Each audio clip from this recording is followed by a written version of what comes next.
बिस्मिल्लाहिर्रहमानिर्रहीम अस्सलाम वालेकुम। अगर आप लोग दुबई का वीज़ा हासिल करना चाहते हैं सिंगल वीज़ा, तो दुबई ने कहा है कि लड़की की उम्र 20 साल हो, वो लोग वो लड़कियां ले सकती हैं जिनकी उम्र 20 साल प्लस हो।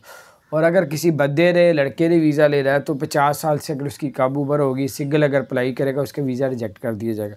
जिसकी 50 साल से उम्र ज़्यादा होगी उनको वीज़ा दिया जाएगा। लड़की की 20 साल, बंदे की 50 साल। वो जो है ना, ये समझ नहीं लगती, क्योंकि ये जो है 50 साल से ऊपर वाला बंदा वहाँ पे जॉब तो नहीं कर सकता, ढूंढ भी नहीं सकता, लेकिन लड़की को उन्होंने इस तरह ऑप्शन दिए। तो बाहर ये इनके अपने रूल चाहिए भी पाकिस्तानियों के लिए। वैसे जो 13 मुल्कों में जो वीज़े की पाबंदी मुअत्तल किया हुआ था, उसमें से सिंगल वीज़ा पाकिस्तान भी है और अभी तक मुसलसल है। 40 साल से 50 साल से जिनकी उम्र कम है उनको वीज़ा नहीं दे रहे, जिनकी 50 साल से उम्र ज़्यादा है वो जा रहे हैं, उनके वीज़े लग रहे।